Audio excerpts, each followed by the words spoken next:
Hello everyone, welcome to What If Quirkless Deku Became the Ultimate Kick-Ass Hero Part 2. Before we start, please go support Luis on 2234V for writing that awesome fanfic. This is the translated version I made. There will be some mistake in character's gender, but of course Deku is a male. You were the one who made the bad choice, kick-ass. The green-haired boy was in his room while he was being changed from the bandages by Reiko. Reiko, you really hurt yourself, huh? She said with a bit of grace while disinfecting the green-haired boy's wounds. Izuku just squirmed a little, but Reiko caressed his hair, causing him to put on a tender smile. Reiko, I like you, Izuku, I like you a lot, she said, giving the green-haired boy a kiss on the lips. I'm sorry, but I had to take advantage, she said with a few small laughs. Izuku, Reiko, he said in a whisper in his sleep. Reiko, what's wrong, Izuku? She said, pressing her forehead against the green-haired boy's. Izuku, I like you, he said in his sleep. The Polygress felt her face turn a deep red, and several things in the room floated when she heard what the green-haired man said. She returned everything to its place as best she could, but her face was still red. Reiko, what? She said, blushing. But all her blush went away when the door was kicked open, only to see Yui coming in with a basket of hot towels. Reiko, what do you want? She said, this annoying. Yui, I came to see Izuku, isn't it obvious? She said, also annoyed. Reiko, you don't deserve to be here, she said, moving, standing up delicately so as not to wake up the green-haired boy and facing Yui. Yui, I know, and I came to remedy that, and you will not stop me, she said, looking at the green-haired boy. Reiko, what if I do? She said, giving Yui a slight push. Yui, I don't want to fight, she said, stepping aside, but Reiko stopped walking. Reiko, and I don't want you to be here, she said, annoyed. Yui, you can't stop me from being here, she said seriously. Reiko, yes, I can do it. I was the only one who supported him when you turned your back on him, and I was the only one who has been with him all this time. He may be able to forgive you, but I can't, so go away. Yui, I'll go because I don't want to fight, but you have to come down later because we'll have a visit from a film producer or I don't know what, then I'll take him to my room so he can rest better. Don't take long, she said, looking down to leave. Reiko, damn bitch, this annoying woman said. So Reiko just went to the green-haired boy and sat next to him while holding his hand and caressing his hair. Reiko, will you confess to me one day? She asked in the wind, looking at the green-haired boy with a smile. Izuku, Reiko, he said as he squeezed Polygress's hand tightly. Don't go, I don't want to be alone again, he said as he began to tremble slightly in his sleep. Reiko, I will never leave, I will always be there for you. Like she was not, she said, giving the green-haired boy a kiss on the forehead. Yui, who was only listening to everything from the other side, lowered her head as her gaze became gloomy and a few light tears fell from her eyes, but then it changed to a determined look, and she brought her hand to her chest. Yui, I will recover that love you had for me even if it is the last thing Izuku does, she said as she agreed and went down. Then the brunette simply went down and sat on the couch while she started chatting with Kendo and Pony about what just happened. The hours passed and the entire class B was sitting on the couch, although the green-haired boy was all bandaged up, waiting for the visit they would have, and the one who didn't take long to arrive was the director. Director, good afternoon, young people, he said calmly. Kendo, guys. All, good afternoon, Director Nizu, they said while bowing. Izuku, good afternoon, Nizu, excuse my lack of education, but I'm fed up, he said this so that Nizu could only laugh lightly. Nizu, well, as you know, there were some movies that became very famous from a certain film producer, he said while everyone excited agreedly, and today he came here with his family because he wants to record a kick-ass movie, he said smiling while the green-haired boy got excited. Izuku, for buck's sake, he said while falling to the ground. Me? He said excitedly. Nizu, yes, he knows your story, boy. The Quirkless who suffered an accident and life gave him the opportunity to be a hero. You will be famous, boy, he said smiling while everyone was happy for the green-haired boy. Yui, did you hear that, Izuku? You're going to act in a movie, she said excitedly while the green-haired boy nodded with a big smile. Nizu, do you disagree with that, young Izuku? He said smiling. Izuku, of course, who wouldn't want to act? He said smiling while Reiko caressed her hair to the jealousy of two girls. Nizu, well then, say hello to the one who will direct the movie, he said, smiling as a man entered through the door with 3 women and 2 bodyguards. At that moment everyone smiled, but Izuku's face quickly filled with an almost uncontrollable anger. Hisashi, so what do you say? Izuku, go buck yourself, you stupid piece of shit, he said, this annoying guy, impressing everyone. Ibara, Izuku, why are you telling him that? She said nervously. Hisashi, come on kid, please, I want to try to do this work, you can even see me as a father, he said with a sincere smile. Izuku, really, Inko? You want to impose another family on me, he said with annoyance, getting up from the couch, approaching them. You go to hell, with your shitty daughters and your home-wrecking husband, and for you, stupid film producer, I have a father. His name is Ben and he's dead. My mother abandoned me to go with you, please don't make me hit you, this one said, annoyed. Inko, no, he said, stopping the bodyguards who were going against the green-haired boy, please son, just come with me, you will have a family, you will have money, you will have everything. Izuku, will I have love? Tell me, will I have love? He said, starting to cry. I no longer belong to your family, Mom, sorry Inko, my family was my father, and that's the only thing I had.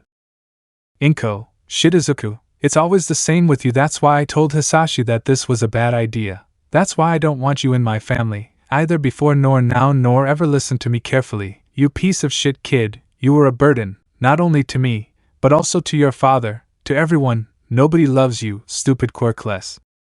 And nobody will ever love you, do you understand me? The green-haired boy grabbed Inko by the neck and slammed her against the ground while he choked her hard.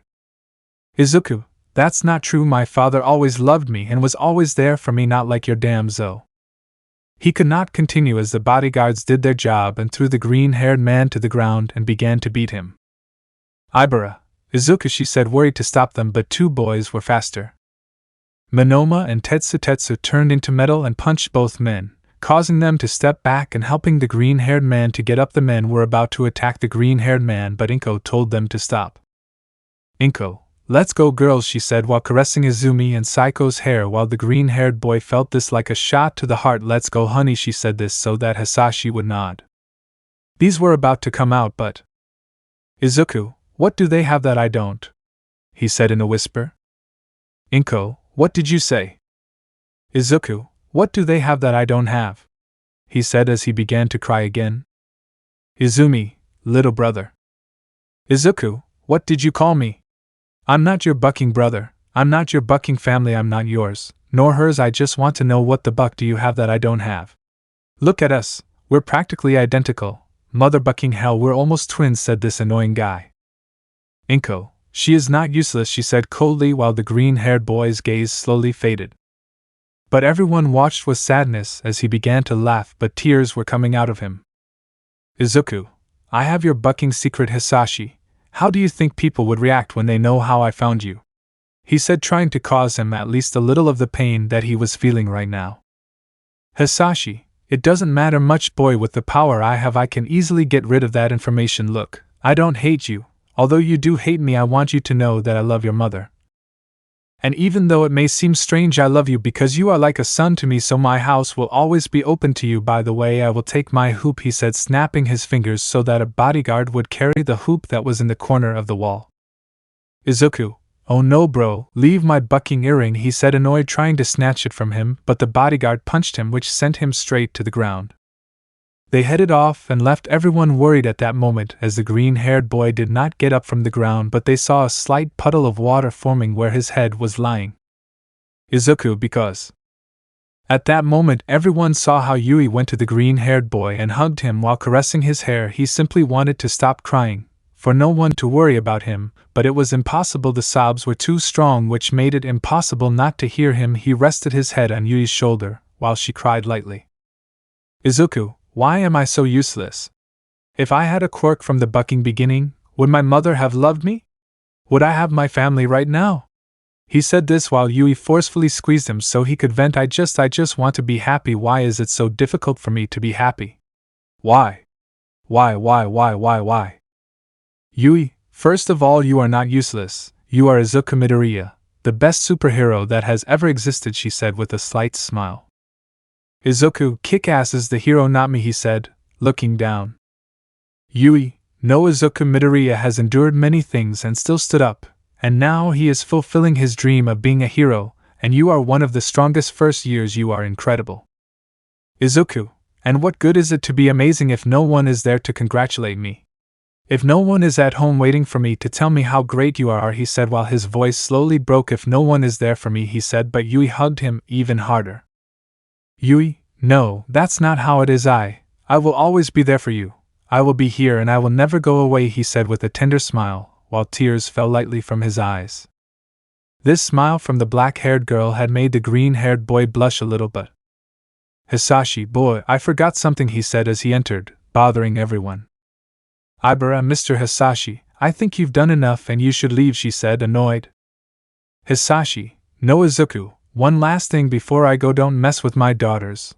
Or my wife. Oh, everyone will know that you are kick-ass. I don't want to hear that you got even 10 centimeters close to them or things will go badly for you, understood? He said seriously. Izuku, I understood that you are a bucking coward who destroys homes, that's what I understood, he said, this annoying one, and do it. Tell everyone thanks to you. I have nothing to lose, either family, nor anything, he said, this serious one. Hisashi, well, you've been warned by me, now I'm leaving, he said as he walked away with his hands in his pockets. The green-haired boy just watched with annoyance and helplessness of not being able to do anything while Hisashi left. Izuku, I hope you rot in hell. Hisashi, I'll kill you, I'll kill that whore Inko, and I'll kill your whore daughters, he said, annoyed, so that Hisashi would stop dead in his tracks. Hisashi, what did you say about my daughters? He said angrily as he turned around. Then the green-haired boy gently breaks away from Yui and starts walking in the same direction as Hisashi. Some tried to stop him, but it wasn't enough. Izuku, they are bucking whores, just like your damn wife, this annoying guy said. Hisashi, bad choice of words, boy, he said while lighting a cigarette, and fire came out of his mouth. Izuku, no, you had a bad time coming back, now stick to the consequences, he said while his suit slowly impregnated him. Everyone remained silent. They saw how the green-haired boy was about to fight with the person who took his mother away from him, who took his happiness away from him. Red Mist kick-ass. The tense atmosphere was noticeable. Everyone watched as Izuku and Hisashi stared at each other, implying that a fight was about to begin. Hisashi, take back what you said and we can avoid this, he said seriously. Izuku, you take back what you did, you can't, right? Hisashi, I don't understand your hatred towards me, this annoying man said. A blow landed in Hisashi's face, causing him to retreat a few meters, but luckily he was able to read on a chair. Izuku, you don't understand, I'll go over it with you. Because of you, I grew up without the love of a mother, I grew up without my desire to have a happy family, while the one who was my mother fulfilled that wish for 2 other dams who weren't even her bucking daughters, this annoying man said. Hisashi, and what the hell do you want me to do? Tell me whatever and I'll do it. Izuku, give me back my father. Hisashi, what? Izuku, yeah, give me back my father. If you do, I'll even build you an altar, whatever the buck you want. Hisashi, I can't do that, he said seriously. Izuku, then rot along with your whores of daughters. Hisashi, I told you not to call them that, this annoying guy said. Then Hisashi, already annoyed, took the chair he was leaning on and forcefully slammed it against the green-haired boy, causing it to break instantly. The green-haired boy fell to the ground, but with his same pride he got up and ran towards Hisashi again. Izuku, because of you I have nothing left, this annoying guy said. Why could they have had what I always wanted? Is it because I'm a Quirkless? This annoying guy shouted. Hisashi, no kid, that's nothing to it. Izuku, so what the buck is it? Tell me, I want to know. I want to know that recipe. I want to know what they have that I don't have. I want to know why they want them. He shouted as tears began to flow from him. The girls cried while the men looked sadly at the green-haired boy. Izuku, because they can have a family, and she looks so much like me, she looks so much like mom. I love my mom, but she doesn't love me. Why? Because she is the copy of me, but she is loved, she is happy, she is blessed with a great quirk, she is celebrated, she is always waited for at home. She plays with her parents, she enjoys time with her family, they celebrate her when she has good grades, she has happiness, but why? If she is supposed to be identical to my mom, should I not hate her too? Everyone watched as the green-haired boy began to growl loudly and punched Hisashi with all his strength, which was enough to draw blood from his nose. Izuku, why is she happy and I'm not? He shouted angrily while hitting Hisashi. Flashback. Hisashi, why is she happy and I am not? End flashback. The green-haired man was about to give Hisashi another blow but was quickly tackled by the bodyguard, who began to beat him on the ground, but Izumi quickly ordered him to stop. The green-haired man began to cough up a little blood, which worried everyone, but he watched with annoyance as a hand reached out to him.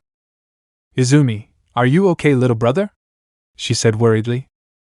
The green-haired boy saw how the girl called him brother. He angrily began to sharpen his gaze, but some vines stopped him on the ground. He was confused when he saw how Ibra released light tears. Ibra, no more. Izuku, don't hurt yourself anymore, she said, worried about the green-haired boy. Hisashi simply got up from the ground and with a handkerchief began to wipe the blood from his nose. For a moment, he saw the green-haired boy. That face had anger, confusion, fear, but above all sadness.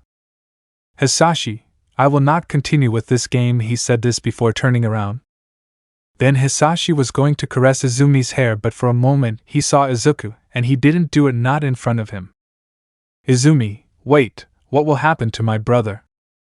Izuku, I'm not your bucking brother, he said, this annoying one trying to free himself, but the vines prevented him. Listen to me well, for once and for all, I'll only repeat it to you once. I'm not your brother, I'm not your family, I'm nothing of yours. For me you're just some bucking thieves who stole my basketball hoops, said this annoying one. Tetsu, but what does a ring have to do with all this? He said, confused.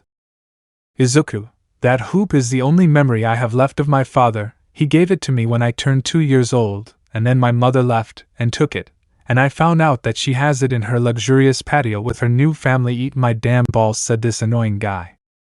Hisashi was about to leave with his daughter, but Inko entered the bedrooms, making everyone grimace in annoyance. Inko, what's wrong, honey?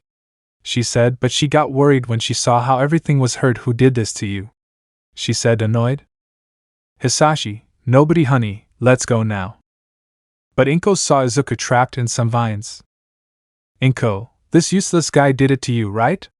He said, approaching the green-haired man. Yui, okay man, don't call him that, she said, annoyed. But Inko didn't pay attention to Yui and simply walked towards the green-haired boy while her grimace gradually became more annoyed.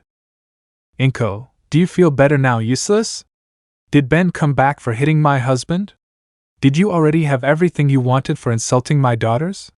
She said, annoyed, seeing how the green-haired boy looked at her with his gaze lost through the vines. Izuku, they are not your daughters, I am, he said with a lost look. Inko, you're wrong about something. Izuku, Izumi is your blood sister, she's also Ben's daughter, he said, leaving everyone in shock except Izumi and Hisashi, who already knew, but she was born with a quirk. I did love her, that's why that day, you don't remember very well because I kept her away from you.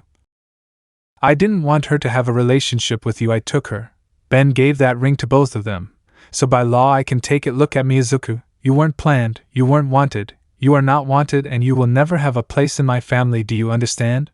He said seriously while the green-haired man simply began to cry. Izumi, mom, stop now please. Inko, no daughter, it must be clear to him.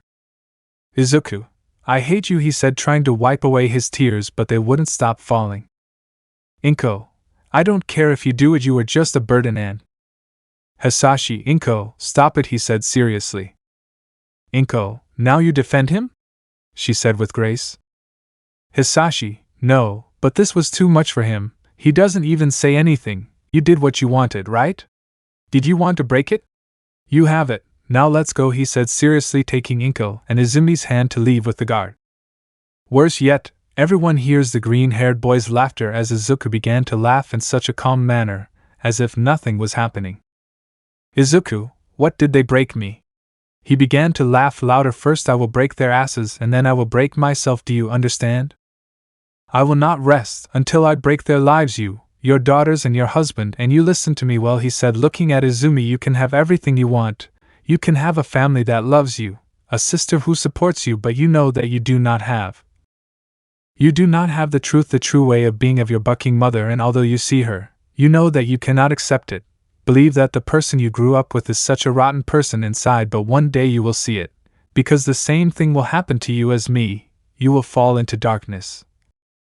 With no one or anything, just you and your pain. He said this so that Izumi would simply turn to look at him with a worried grimace, but Inko did not let her speak and they just walked until they left. The vines were removed from him and he simply fell face down to the ground while laughing, but that laughter slowly turned into tears. His tears fell. While the ground got wet, everyone watched sadly as the green-haired boy began to sob and a puddle of his tears formed on the ground. At that moment, Yui, Reiko and Ibra went towards the green-haired boy, and leaving their differences aside they simply hugged him, while Yui caressed his hair. "Yui, free yourself whatever you want," he said while caressing her hair, and Reiko and Ibra caressed her back. "Izuku, no, okay, I'm fine now, I'll go out on patrol for a while. Don't wait for me," he said as he gently moved away from the girls while he adjusted his suit and picked up his batons and rubber guns. "Reiko, it won't be better if..." "Izuku, no, I just want to go out for a moment, be alone and think." He sees the girls and gives them a smile, blushing. "Don't worry, I'll be back before midnight, okay?" He said so everyone would nod and he would simply run away. Everyone watched as the green-haired boy left, and no one could say anything. Izuku is someone who has suffered a lot in these moments, and although the girls wanted to comfort him, what could they do? The green-haired boy needed his space. He didn't need more people saturating him. In another place, the green-haired boy was entering a dark alley where he met a strange boy. He had a red suit with black details and a cape. "Red Mist, you've arrived, kick-ass," he said, smiling. "Izuku, you are Red Mist, right?" he asked with a slight smile. "Lita, that's right, I'm Red Mist, but it sounds better in English," he said, smiling. "Izuku, oh well, okay, Red Mist, what did you need me for?" I asked this. "Lita, well, you see, there is a drug operation that is working in the city and it is threatening to kill a lot of people and I want to stop it, but I can't do it alone, I need someone in this, and who better than my idol?" he asked with a smile. "Izuku, is your idol waiting?" he asked with a slightly bigger smile. "Lita, yes, your kick-ass inspired me to be someone more than just a routine hero. You taught me to be a hero for wanting to save others," he said, smiling. "Izuku, well then, what are we waiting for? Shall we go?" Then the green-haired boy began to walk to the outskirts of the alley, but Lita stopped him. "Lita, hey, I have a better way to get there," he said, smiling. Then the green-haired boy just nodded and began to follow Lita as he walked further into the alley until he reached a car. "Izuku, no way, is this yours?" he said, smiling excitedly. "Lita, what an idiot," he thought with grace. "Yes, it's my hero car, do you want to drive it?" he said, smiling. "Izuku, no, I can't drive," he said, scratching the back of his neck. "Lita, well then come up," he said, smiling so that the green-haired boy would smile. Then the green-haired man nodded and got into the passenger seat, and Lita also nodded and got in. Then he started the car and began to drive at speed. Then the green-haired man saw how Lita took out what to be a piece of newspaper wrapped like a cigarette, and began to smoke it. When he smelled the burnt plant, he got the idea of what it was. He just looked at Lita with a little discomfort, and seeing him, he just handed her the cigarette. "Lita, do you want it?" I asked this confused. "Izuku, oh no thanks, but no," he said, smiling, so Lita just shrugged her shoulders and continued smoking it. In another place, "Yes boss, your son is already bringing you here, okay, we'll wait for you here," he said seriously. "To hang up, turn off everything.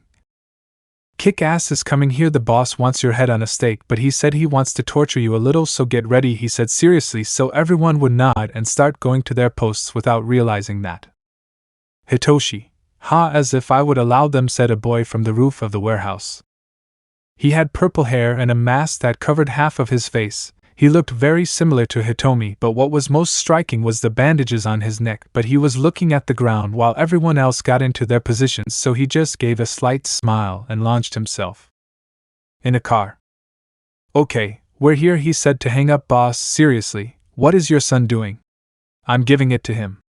I'm proud," as if he were my little nephew who had just said something rude, he said so that the mysterious man in the suit would laugh a little. "Yes, Lita is someone very intelligent, and I'm not surprised that she can do all this," he said, smiling. "Hey, here," he said, taking a gun out of the seat pocket to give it to the guy. "Oh thanks," he said as he began polishing the weapon. "Kick-ass won't even know that I hit him," he said, smiling. "With Izuku." He was putting the radio on in Lita's car while he was driving until he put on a song. When he heard the song, he felt himself relaxing as if the song had a life and was giving him a hug, wrapping him in its calming rhythm. So, smiling, he began to move his shoulders slightly, pretending that he was dancing while he smiled. Lita saw him strange for a moment, but also smiling. She began to dance. They laughed for a while, but this smile vanished when they arrived at the place. "Lita, what the buck?" he said, scared. What happened was that the place where they had planned to torture and kill the green-haired man was now on fire. Then Lita put the handbrake on her car and quickly got out to enter the place. "Izuku, what are you doing? Shouldn't we call the fire department?" he said to the scared man. "Lita, there are people inside, we have to save them," he said as he entered the burning place.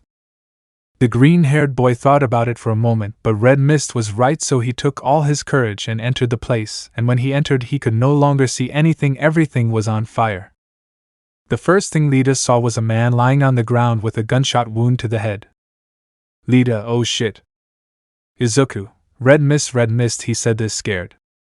Then the green-haired boy began to walk around the place looking for something until he found a man on the ground. "Izuku, hey, are you okay?" he said, turning to the man. But a scream came from him as he saw that the man had bullets in his head and cuts on his neck. "Izuku, Red Mist?" he shouted, worried about his partner. And what happened is that Lita was also trapped in a circle of flames but was able to get out and saw a bookshelf. On this bookshelf was what appeared to be a teddy bear, so he quickly grabbed it and started running, and with the green-haired boy he was already fed up and tried to find a door until he found it. But when he opened it, an explosion greeted him, which was enough to send him to the ground. Izuku was breathing heavily. Little by little he was running out of oxygen. He got on his knees about to collapse, but "Lita, move your bucking ass and let's get out of here," he said, pulling the green-haired boy by the shoulders so that they both started running towards the exit with all their efforts. Izuku and Lita ran to the exit doors, where as they jumped through them a large flame came out behind them that luckily didn't roast them. They ran a little further until they reached the street. They began to breathe heavily while coughing. "Izuku, why a teddy bear?" he said, confused when he saw the bear that Lita was carrying. "Lita, I don't know, I'm going to go home. You should do the same." "I'm sorry I can't take you," he said seriously, so that the green-haired boy acknowledged as a sign that he shouldn't worry. Then Lita, with a slight smile, just lightly hit the green-haired man's shoulder, and starting her car she left. The green-haired man just watched as Lita's car left, and with some fear he just headed towards the bedrooms. He walked slowly due to the burns and wounds. Although he didn't feel pain, his body did suffer the consequences. This path, and what he didn't realize is that he passed through the window of certain people. "Hisashi Inko Psycho, congratulations Izumi," they said, smiling, while in front of the girl there was a big cake. The green-haired boy saw this outside and felt a little bad, but his body no longer responded, and he sat down on the sidewalk. He no longer cared if they saw him, he just wanted to rest for a moment. "Izuku, so he has a birthday one day before me. What else do you have, universe?" he asked with grace. A lightning was what sounded, and the rain began to fall. The green-haired boy, somewhat annoyed, just got up from the sidewalk and began to run towards the UA dorms to avoid getting wet anymore. He felt like tears of frustration were running from him again, just remembering that scene and that the world always attacks him. He was already very tired when he arrived. He gave a big sigh when he saw how it was already locked with a key. He was going to stay outside, but he saw an open window and decided to enter through it. Then he went up the fire stairs with the little strength he had left and reached the window. Where he entered, he tried to make as little noise as possible and was about to leave, but he felt like a giant pencil hit his back. "Izuku, shit," he said, finally falling to the ground. "Yui, Izuku?" he said worriedly. "Oh my god, Izuku?" he said worriedly, seeing how the green-haired boy was with his wet and burned suit and also full of wounds. Yui was going to take off the green-haired boy's suit, but it took off by itself. She saw with a little relief how it was no longer wet and his clothes were normal. Only his wounds were there, so Yui, as she could, take the green-haired boy to her bed and simply began to heal his wounds while caring for his hair. And Yui was not stupid, she had the opportunity, so with a slight smile she approached the green-haired boy's face and gave him a kiss on the lips. "Izuku, Yui," he said this in his sleep. "Yui, you look so cute when you're asleep," she said with a slight smile. So the brunette just kept stroking the green-haired boy's hair while she cleaned his wounds and put the bandages on. Birthday kick-ass. It was 5 in the morning. Yui was asleep but protectively hugging the green-haired boy who had bandages all over his body. She slowly woke up when she felt Izuku's curls lightly tickling her under her nose. When she opened her eyes, the first thing she saw was the green-haired boy and lovingly began to caress his hair. "Yui, you are very cute," she said while cuddling the green-haired boy to her chest. But in all the bedrooms the sound of a trumpet and a guitar resounded. This made the excited green-haired boy get up and fall out of bed all in pain. "Izuku, what happened to me?" "Yui?" he said, confused, looking at the brunette. "Yui, well, yesterday you came home very hurt and I cured you. Since you were unconscious I let you sleep in my room," she said, slightly blushing. "Izuku, thank you very much." He said this so that Yui would nod. "But what is that sound?" he said, this confused. Then the green-haired boy, Yui, and the rest of the sleeping students went out to see and were confused when they saw Kirishima with a guitar and Bakugo with a trumpet, but they fell silent when they heard Kirishima start singing. "Kirishima, these are the morning songs that King David sang, to the stupid people in tights, we sing them to you." "Bakugo, wake up, son of a bitch, wake up, it's already dawn, your bucking mother is already sing that I should let her rest." Kirishima/Bakugo, "Happy birthday, you bucking idiot. Let's drink," they said excitedly while the green-haired boy simply started laughing. "Izuku, I'm coming down now. Yui, I'll be back later, okay?" he said so the brunette would nod. So the green-haired boy was about to leave, but "Yui, Izuku, wait." "Izuku, yes, Yui?" he asked, confused. "Yui, happy birthday," she said with a slight smile and a blush so that the green-haired boy just smiled and nodded. Then the green-haired boy ran out of Yui's room but felt like he was standing still, unable to move. Reiko came running from afar and without thinking about anything she threw herself at the green-haired boy, hugging him and clinging to him. "Reiko, happy birthday, Izuku," she said with a big smile. "Izuku, our Reiko tea, thank you very much," he said, blushing. "Reiko, what are you doing today? Do you think when you get back we can share a cake and watch some movies?" she said, smiling.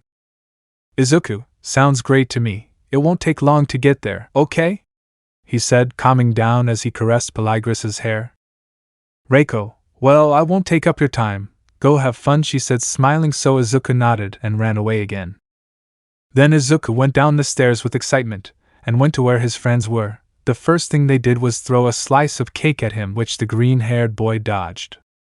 "Izuku, what the buck?" "Kirishima, I told you it would have been better if we bought the whole cake." "Bakugo, but if we bought it, it wouldn't be enough for the beers," he said, making Izuku sweat a drop. "Izuku, okay, never mind, so let's go," he said, smiling so that the other two boys agreed. But before leaving, the green-haired boy felt some vines tie his feet and leave him suspended in the air upside down. "Izuku, what?" he said nervously. "Ibara, Midoriya," she said with a pout, "you were going to leave before I wished you a happy birthday," she said, pretending to be sad. "Izuku, sorry, I got excited." "Ibara, well, it doesn't matter then." The green-haired girl used her vines to attract the green-haired boy towards her and gave him a big hug. "Happy birthday, Midoriya, you know you can always count on me, okay?" she said, smiling. "Izuku, thanks Shiozaki," he said, this one also smiling.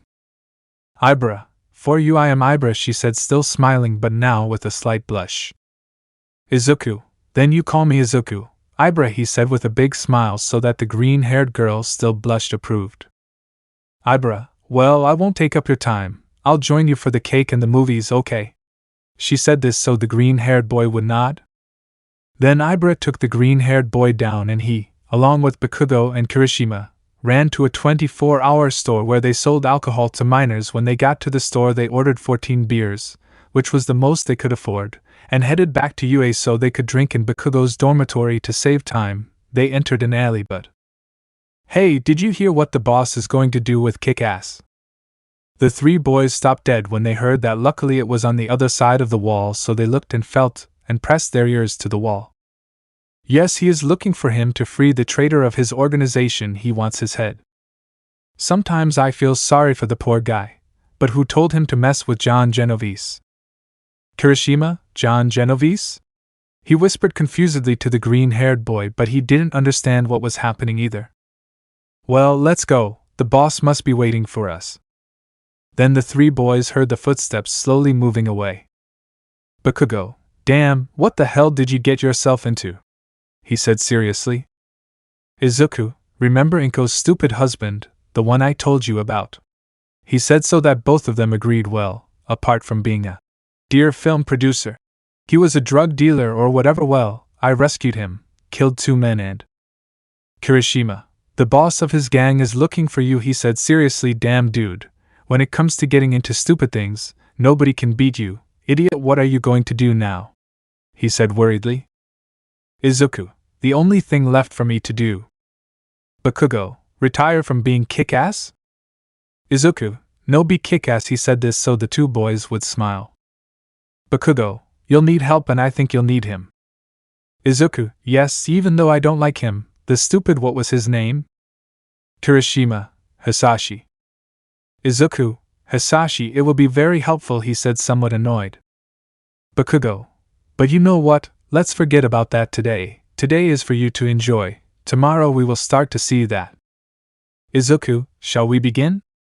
Kirishima, did you really think we would leave you alone in this? He said, smiling just like Bakugo. Izuku, thanks guys, seriously. He said this so that the two of them agreed. Bakugo, but what are we waiting for? Let's go, he said to start running again towards his bedroom. Dusk had fallen, many boxes of food were lying around, but they were still somewhat sober, so Izuku and Kirishima left to let Bakugo sleep. They literally spent from sunrise to sunset in their room, and to top it off they hadn't even cleaned, but they would worry about it tomorrow. Then Kirishima said goodbye to the green-haired boy and stayed in his room. Then the green-haired boy went down to the first floor where he saw several people from Class A. Denki, dude, what happened to you? You look like shit, he said with some grace. Then Denki approached the green-haired boy and took him by the arm and gave him a light shock. Everyone was confused, but then they saw how the green-haired boy opened his eyes wider and began to move his head slightly. Izuku, ugh, thanks bro, I was a little lost, he said, laughing just like Denki. Denki, no problem, well, I won't take up any more of your time. You seem in a hurry, he said so that the green-haired boy would nod. Izuku, hey yeah, goodbye Class A, he said as he ran away. All goodbye, they said as they watched the green-haired boy run away. Elsewhere. Inko, Izumi, Saiko, where are you girls going? They said confusedly. Saiko, yeah, we'll just go out for a little while, Mama. Inko, she said, a little nervous.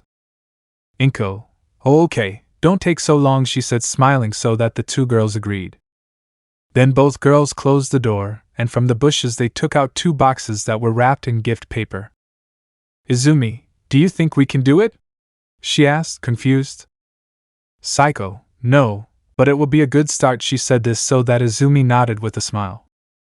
And so both girls went in a bit of a hurry towards the place where their brother was in his personal interest. In another place. John, that stupid guy burned down my warehouse and killed my men, destroyed my drugs and my work, and you, people trained for these situations, can't finish off a stupid guy in green pajamas, said this annoying guy. Man 1, excuse me sir, it's just that.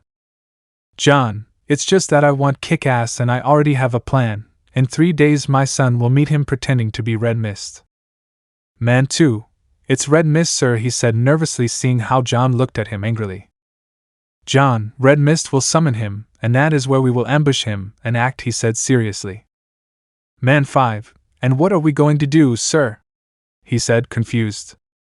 John, we will share it live because amateur vigilantes like him never end well, yes, he said while laughter filled the room in an echo that reverberated in everyone's ears. With Izuku. He entered the dorms and the first thing he saw was all the boys sitting at the table with about 10 boxes of pizza waiting for him. Izuku, what is this? He asked, confused but with a slight smile. Setsuna. It's not obvious, Aizawa, he said, blushing a little at the green-haired boy making 3 girls jealous. It's your party. And we're going to enjoy it, he said, smiling, hugging the green-haired boy, putting an arm between her breasts. Izuku, why yes thank you, he said somewhat nervously. Reiko, we'll do that later, okay? She said through clenched teeth with a big vein on her forehead. The green-haired boy, thinking that she was referring to the movie night, just acknowledged, blushing a little at Reiko and Ibra, who imagined herself in that same situation, also being there that night. Tetsu, well, let's celebrate, he said, smiling. All yes. They started serving pizza and playing music. The green-haired boy was talking about the best thing ever with Yui, Reiko and Ibra without any problem. Everything was calm, but calm doesn't last forever. Izumi, little brother, she said as she entered through the bedroom door, just like Psycho. At that moment the music stopped. Everyone watched nervously as Izuku stood up, but they relaxed when they saw how he just turned around and was about to go up the stairs, but Izumi didn't accept this. Then she grabbed him by the sleeve, making the green-haired boy stop dead, making everyone nervous again. Izumi, I brought you a gift, she said, smiling nervously. Izuku, I don't care, this annoying guy said. Psycho, come on Izuku. Izuku, Midoriya. Psycho, it's okay Midoriya, but come on, we just want to wish you a happy birthday and tell you that even if you don't believe it, you are part of our family, she said, smiling nervously, as did Izumi, holding out the gift boxes.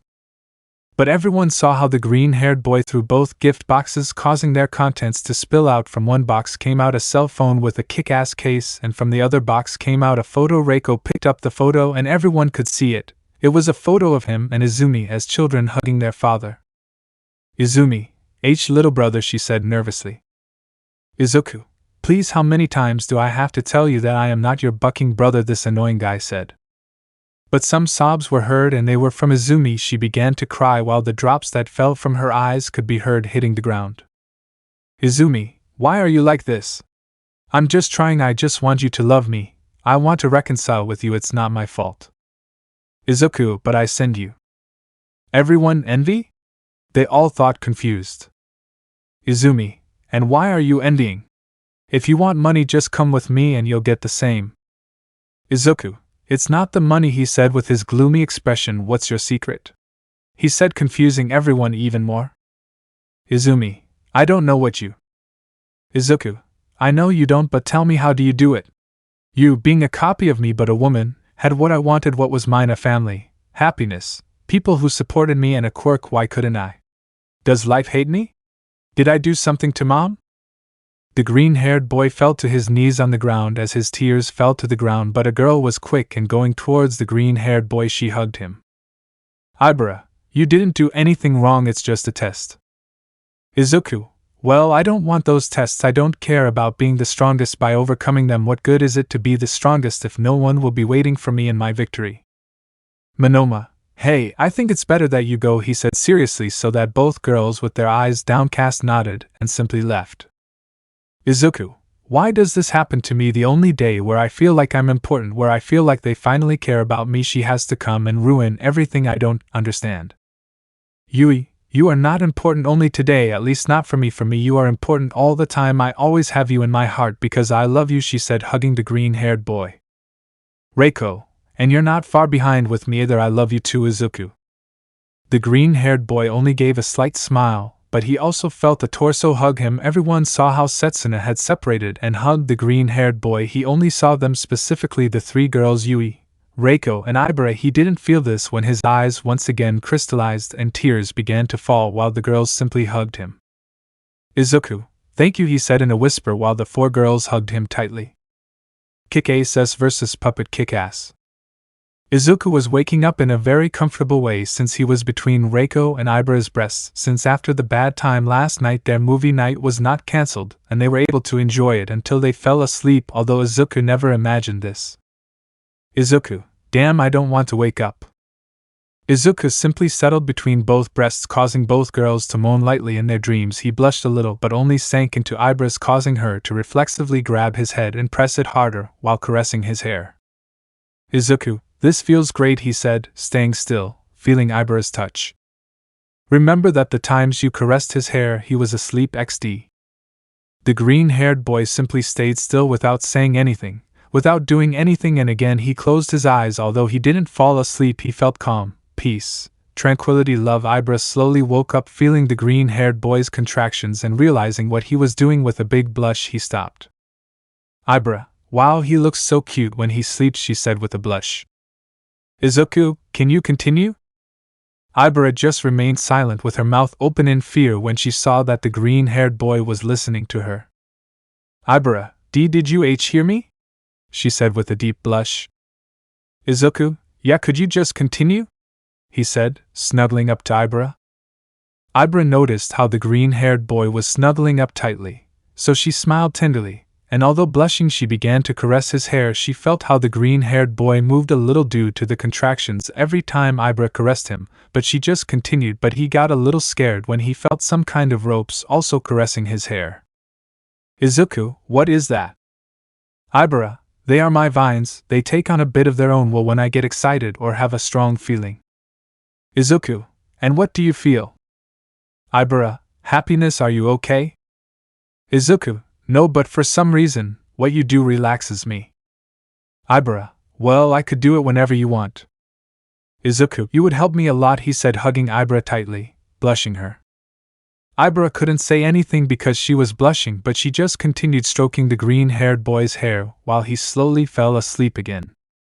30 minutes passed and Reiko woke up. When she opened her eyes, she became jealous when she saw the scene. Izuku and Ibara were hugging each other. She was caressing her hair while he was on her breasts. Reiko, what are you doing? She said with a vein on her forehead. Ibara, I'll calm him down, she said calmly without looking at Reiko. Reiko, what do you mean? Ibara, he's not okay, something's suffocating him. And while I was asleep I started to caress his hair without realizing it, and it turns out that this relaxes him. My vines also help me with work, and if I can do something to help him relieve some of his pain I will, she said smiling. Reiko, you're right, Izuku has suffered a lot during this time, the death of his father, Yui's lie, his mother's rejection, everything has been very bad for him, she said, holding back the urge to cry while also caressing her hair. Ibara, why do bad things happen to him? She said with a sad look while still caressing her hair. Izuku, I don't even know.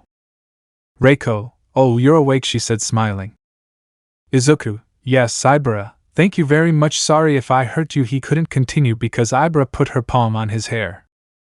Ibara, no, it's not a bother, I like doing it. Your hair is very soft, she said smiling, blushing a little at Izuku just for him to nod. Reiko, are you okay? She asked worriedly while caressing her face. For a moment, the green-haired boy felt Reiko's hand and his entire face turned incandescent red. Reiko just laughed a little, although Ibara got jealous.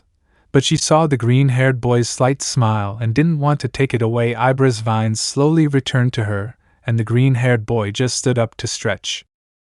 Izuku, well, I think it's time to get ready to go to the academy. I'll see you downstairs, he said smiling as he left the room while they both acknowledged. Izuku went to his room and quickly took off his clothes to get into the shower. It didn't take long for him to finish, and he simply went out to change. After a while he went out and changed to go down to the first level, seeing how all his classmates were already ready to leave. Setsuna, Aiza, how did you sleep? She said smiling. Everyone, Aizu? They all looked surprised and 3 girls were jealous. Izuku, well, he said a little nervously. Setsuna, oh, you're so cute when you blush, she said, separating her hand and directing it towards the green-haired boy while she began to make rolls with her hair. Izuku, thanks, I guess. Setsuna, she said with a chuckle. The 3 girls got a vein on their forehead when they saw this, but they decided to calm down and just walk, although it bothered them to see how Setsuna's hand was in Izuku's hair, always playing with him. But without being able to do anything, they arrived at the classroom where Setsuna had to join her hand again. With a pout, Professor Vlad arrived and classes began very calmly. Lunchtime arrived. Izuku as always went to eat with Bakugo and Kirishima, and at that moment they simply talked about unimportant things. They would not talk about the plan against John in the cafeteria. Someone could hear them, so they simply waited, and so it happened. Lunchtime and the final classes for departure. When the bell rang, everyone returned to their bedrooms. Everything normal. They chatted, had dinner, and went to sleep. Nothing out of this world, right? Well, no, the green-haired boy was unable to sleep, since he simply was not sleepy, and he was embarrassed to go wake up Ibara just to have her caress the hair, so it will be another long one.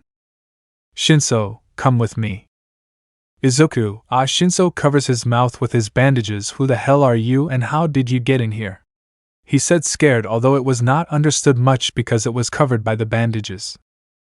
Shinso, don't worry, I'm a friend. Izuku, Friend my balls, he said this trying to hit Shinso, but he dodged it. Shinso, it would be good to check it out, he said in a whisper, and with a challenging smile. Fight against me, he said smiling. Izuku, what?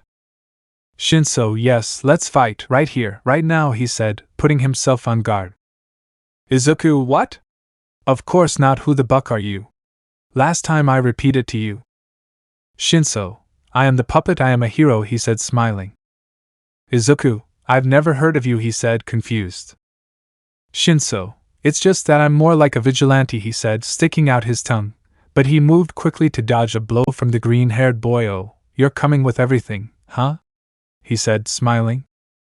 Then Shinso with his bandages took the green-haired boy and pushed him against the wall, but before he crashed he grabbed him so he wouldn't do it. Shinso, it would be a shame to wake up your classmates, right? Izuku, buck you, he said, trying to get rid of the bandages. Shinso, smiling, just gave the green-haired boy a punch in the face which was enough to stun him a little. The green-haired boy, a little lost, began to lean against the wall, and accidentally touching the door handle he turned it, and it opened. He leaned against the wall again when he felt how he was going backwards, but he quickly dodged a punch from Shinso to return it in the abdomen with twice the force, making him spit out a little saliva and kneel on the floor. Shinso, good reflexes and from what I see, improved strength, huh? He said, standing up while coughing as quietly as possible. Izuku, no, I'm just a son of a bitch with metal, he said, smiling while running against Shinso. The green-haired boy tried to hit the purple-haired boy, but the latter, leaning against the wall, managed to jump over him and kick him in the back of the neck, which made him fall forward a little, but he quickly recovered to see Shinso hanging from a railing thanks to his bandages. Shinso, you're not that bad, he said, smiling. Izuku, same here, he rubbed his neck a little, but what do you want? I'm sure you didn't come here just for this, right? Shinso, well, you'll have to defeat me to find out, he said, putting himself on guard again. Izuku also stood on guard. He quickly ran towards Shinso, but he was able to dodge him. Izuku was about to hit the wall, but some bandages grabbed his hand. Shinso, I already told you right without waking anyone up. Izuku, how the hell is he so good? He thought, confused and a little annoyed. Shinso, I've been training for as long as I can remember, but now, let's continue, he said as he launched himself against the green-haired boy. Izuku, a little annoyed by Shinso's calm attitude, grabbed him by the back of the head just when he was about to hit him and kneed him in the stomach. This made Shinso spit out a little blood and he quickly walked away. Shinso, what the buck? Izuku, I wasn't fighting at my 100%, but if that's what you want, he said, smiling to make a fighting pose. Shinso, oh, that's what I mean, he said, whispering a little loudly. Then Shinso also got into a fighting stance against the green-haired boy. Shinso, I'm sorry I can't face the full power of kick-ass. Izuku, believe me, if that had happened, if I had my batons and my weapon just like you have your blindfold, your ass would already be broken, he said, smiling. Shinso, I don't think so, but now we're going to fight, he said before launching himself against the green-haired boy again. Izuku, I'm tired of games, this annoying guy said. Then the green-haired boy dodged Shinso's blow and managed to hit him in the face, but Shinso grabbed his bandages with all his strength and, taking the green-haired boy's head, pulled it against his knee, hitting it hard, causing his entire nose to bleed. Izuku, shit, I don't feel the pain, but that's definitely not right. Shinso, wow, you don't seem to show even a hint of pain now, that's discipline, he said in surprise. Izuku, if only the idiot knew. Izuku quickly wiped away some blood and ran at Shinso just like him, but this time Shinso quickly pulled out a small knife and inserted it into the green-haired boy's arm. Izuku, shit, he said, but his scream was drowned out by some bandages. Shinso, anything goes, right?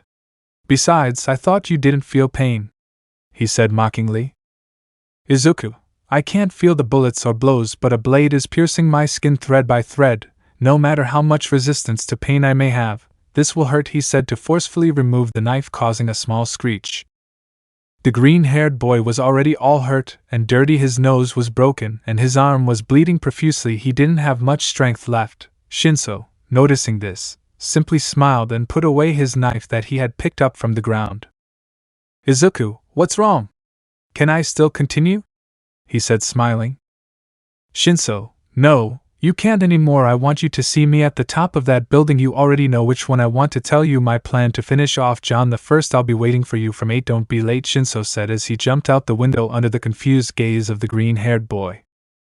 So Izuku just sat on the floor watching how his wounds wouldn't stop bleeding, so somewhat worried he went to the nearest place where they could take care of him. Although it was late, he knew that she also went to sleep late, so he just knocked on the door, and it wasn't long before they opened it, and the girl's face of horror formed when she saw the green-haired boy, but before anything else he covered her mouth.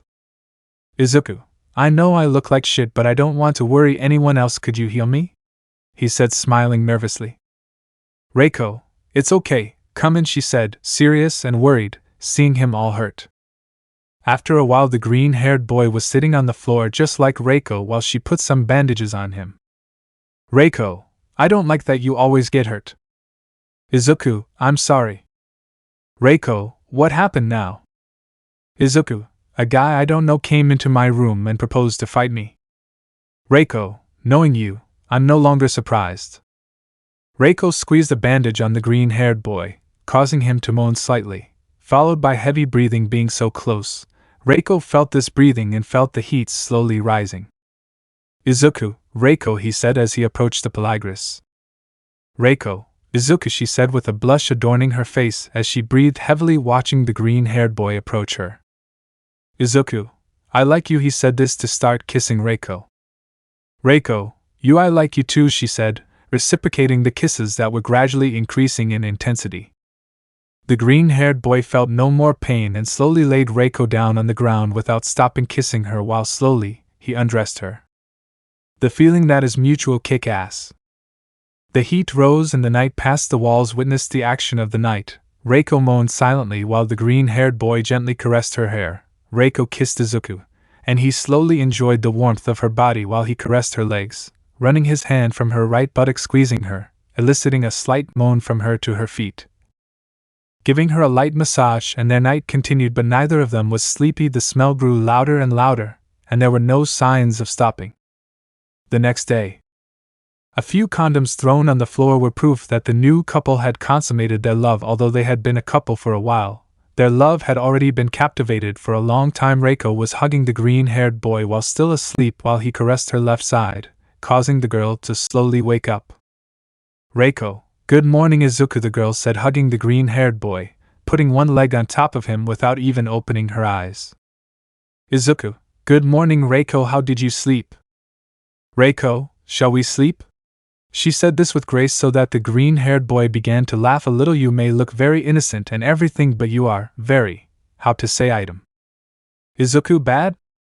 Reiko, on the contrary, you are excellently good, she said, cuddling up to the green-haired boy. Izuku, and that's because I wanted you to feel the best way, he said, giving the girl a kiss on the forehead. Reiko, so what are we? She said, hugging the green-haired boy tightly. Izuku, well, if you allow this crazy son of a bitch to be by your side, I would like you to be my girlfriend, he said, caressing the girl's hair. The green-haired boy began to feel drops running down his bare chest, and worried, he lifted Reiko's head and saw that she was crying, but with a smile. Izuku, are you happy? He said with a slight smile, while Reiko nodded. Reiko, it's just that, I thought you would never ask me, she said, moving her head between the green-haired boy's chest to finally sink into it. I love you, Izuku. Since that time we saw each other on the bus, I knew you would be important to me. And look now, I gave you my first time, she said, lowering her head with a blush. Izuku, and I will take responsibility, he said, giving Reiko a kiss on the lips. Reiko, shedding her last tears, put her arms behind the green-haired boy's head and pushing him against her, stuck her whole tongue in, resulting in her dominating his mouth. After about 3 minutes, Reiko finally pulled away, leaving the green-haired boy with a silly smile, causing Reiko to laugh lightly. Reiko, yes, I want to be your girlfriend, she said, smiling, but we can't tell anyone. Relationships are forbidden in the academy, but that won't stop me from showing that you belong to me, she said with a seductive tone while riding the green-haired boy. Izuku, what are you going to do? He said nervously. Reiko, the act of leaving red parts of your neck so they know you have a girl under your command. I'll leave you hickeys so they know you have an owner, she said with grace and a mischievous tone as she began to kiss the green-haired boy hard on the neck. Izuku, that hurts, he said blushing. Our Reiko. At that moment the thermostat went off when she saw the green-haired boy in her eyes. He looked so vulnerable and so adorable. Who would say that that boy is a crazy murderous son of a bitch? Although for Reiko he would always be Izuku Midoriya, the boy she fell in love with. Reiko, well, they have to know that you have an owner, but well, today we don't have classes and it's not like I want to do much, so to speak, she said, throwing away herself at the green-haired boy. Izuku, you realize that we are still naked, he said with grace. Reiko, from the beginning, and I don't really feel like putting on clothes, she said while kissing the green-haired boy, biting his lips slightly. Izuku, oh girl. Izuku carried Reiko and leaning her against the wall they began to kiss passionately while the green-haired boy took a condom out of a drawer. Izuku, why do you keep condoms? Reiko, I bought them 3 days ago because I had a plan to make you my boyfriend and have you for myself, she said, taking the green-haired boy by the neck and kissing him passionately. Izuku, and that was it? Reiko, show you my ass now, continue. She said this so that the green-haired man would simply continue while he made her breasts bounce, lifting her up and down, causing her to moan slightly. It was 1 in the afternoon and Izuku and Reiko were finally rested from the long moment that had just passed. Reiko this time could no longer feel her legs. She could walk but with some difficulty, and Izuku, well, he was choosing some random juice from the small refrigerator that Reiko had in her room. Izuku, apple or orange? Reiko, broccoli, she said, winning at the green-haired boy. Izuku, but you drank a lot of that last night and this morning, he said laughing. Reiko, I idiot, she said blushing, but okay, give me an apple one, she said to float towards her a juice that the green-haired boy extended. Then Reiko opened the can of soda and quickly drank it all. Reiko, well, I'm going to take a bath, because the heat is getting the better of me. Come in after me, I'll take less time, she said so that the green-haired boy would nod. Then Reiko put on a towel and went into the bathroom. The green-haired boy just laughed a little and with nothing to do he started watching television. A while passed and the green-haired boy was simply watching television, but 2 people came to his mind. Izuku, now what will I do with Yui and Ibra? He said in a low cry. The green-haired boy realized Yui was in love with him, as Ibra probably was too. He got nervous, he didn't want to break any girl's heart. But then he saw how the bathroom door opened. He saw how Reiko came out with her wet and disheveled hair while she tried to do it back. At the moment of doing this, her towel accidentally slipped, leaving her beautiful body exposed. Izuku, nah, bucked the others. The green-haired boy with a smile just carried Reiko and began to kiss her, but this time with tenderness. Reiko, I am naked, she said blushing. Izuku, I don't care, he said carrying her to the bathroom. Reiko, this would be the second of the day. Izuku, I don't care either, he said entering the bathroom with the girl and locking the door. Reiko, be gentle, this shy girl said. Izuku, I could think about it, he said, lightly biting Reiko's ear, causing her to moan. Time skip. The day had passed and no one had left their room except for Yui, who was looking for the green-haired boy, but when she saw that he was not in his room she assumed that he had left, so she went back to hers, but every 2 hours she checked, but unfortunately he was never there. But the green-haired boy was there, but not in his room. Reiko, Izuku, I can't anymore. Izuku, come on Reiko, you have to hold on a little longer, just 3 more times, and that's it, he said smiling. Reiko, but this is too much for me, I'm exhausted, she said, unable to resist. Izuku, come on, raise it 1 more time and we can rest. Reiko, I hate you, she said with all her strength, carrying the weight that the green-haired boy had slow her. Izuku, and I love you, he said, giving Reiko a kiss. Reiko, you're lucky to be so cute, she said forcefully as she lifted the weights to put them on their stand. Izuku, you are too, he said, carrying her hair as she sat down, breathing heavily. Reiko, my quirk is more telepathic than physical, I had no need to do this, she said, lifting her sports bra. My breasts are all sweaty, she said with comical tears. Izuku, but very soft, he said, squeezing them, eliciting a slight moan from Reiko. Reiko, I idiot, she said, giving the green-haired boy a slap. Izuku fell unconscious due to the force of Reiko's blow to his head, but she laughed and only made him float and sank him into her breasts while caressing her hair. After a while the green-haired boy got up, rubbing his head due to the pain, while Reiko let out light laughs. The green-haired boy, a little annoyed, only began to tickle Reiko, causing her laughter to become louder, and the green-haired boy simply did not stop. A strange but beautiful couple. After a while Reiko could not stand it anymore and apologized to the green-haired boy, causing him to stop tickling her. Reiko, with a pout, only began to pat him on the chest, but he, smiling, only took her by the wrists and, attracting her to him, began to kiss her gently. They already had a lot of passion for today. Reiko gladly reciprocated the green-haired boy's kisses, in her mind celebrating for being the fastest of the three girls, but she didn't want to talk about the subject so as not to bother anything. The green-haired man continued kissing her slowly. He carried her, but without any ulterior motive, so they could bathe together again, since they were very sweaty, and this time they wanted to enjoy the bath, and the bath passed in silence. Reiko curled up to the green-haired man, each one enjoying the comfortable silence. No words were necessary, only the kisses they gave each other. After a while they both left, and it was the green-haired man's pleasure to carry his girlfriend everywhere. Now she simply didn't bother him. They arrived and changed everything normal. Although the green-haired man was trying to do Reiko's hair, what could be better? When she finished, Reiko laughed a little at how her hair turned out, and pulling a part of it, the hairstyle was undone for her to do another, but now well done.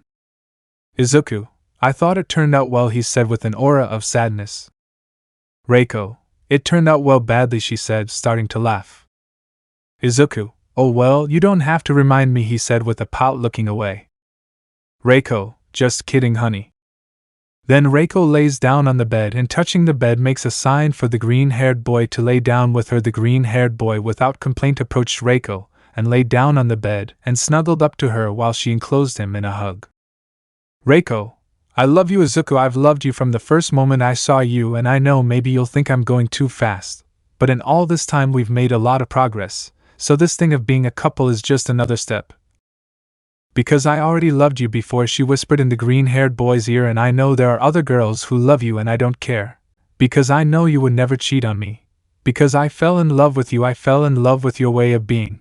I fell in love with your smile, even with your bricklayer's laughter. Izuku, hey. Reiko, I know that many people will say that I am with you only because you are kick-ass, but they are wrong. I am not with Kick-Ass the hero. As far as I am concerned, he can go to hell. I am with Izuku Midoriya, the one who has faced all the adversities, but now he will not do them alone because he has me to support him in everything. Why?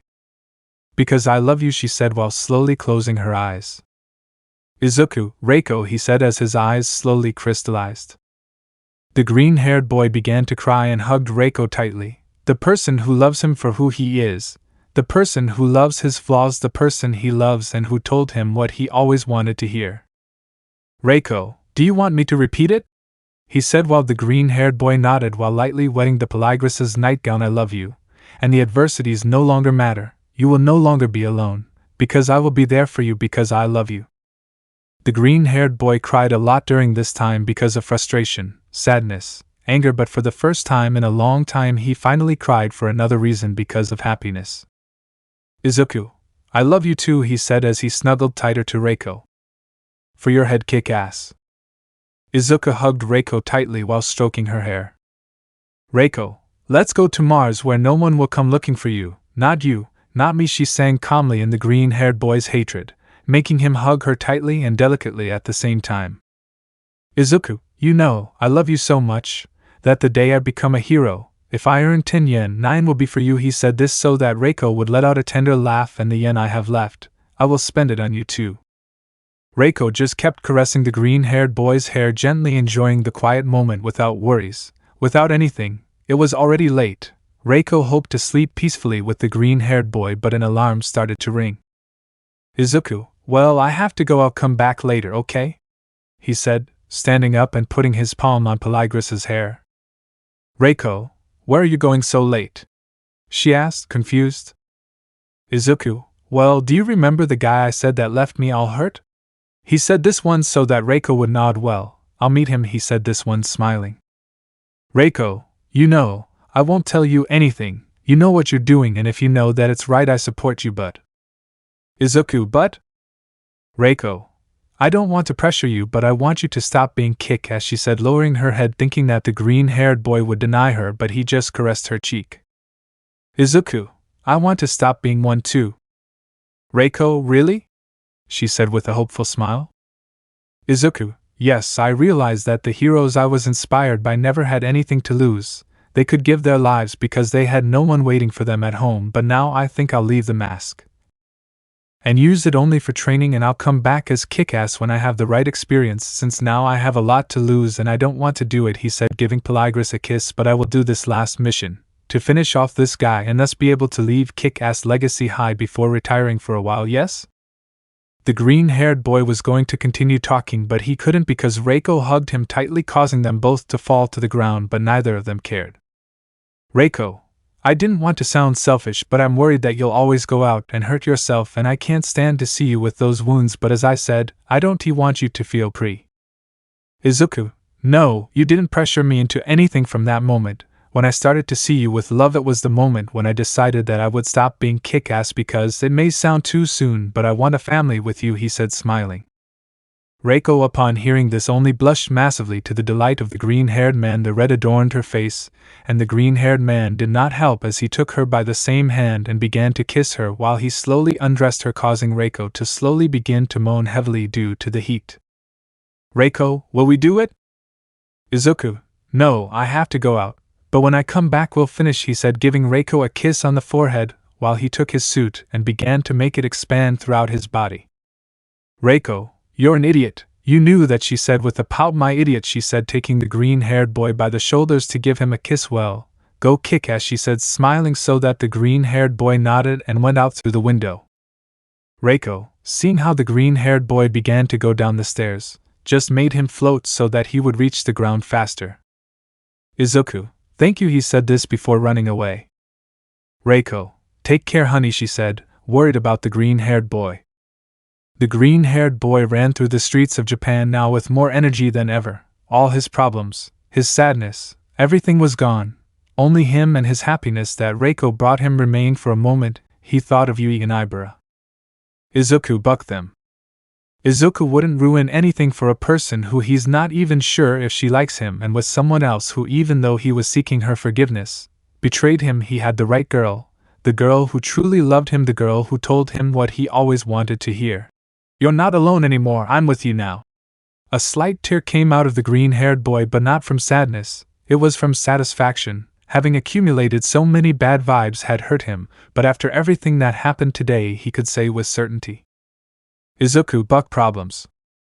Izuku ran until he reached the agreed building. It was still 7:40, so he sat down to wait, which didn't take long since Shinso came swinging with his bandages in the distance, and smiled when he saw the green-haired boy. After a moment Shinso arrived, and with a fierce assault he fell in front of Izuku.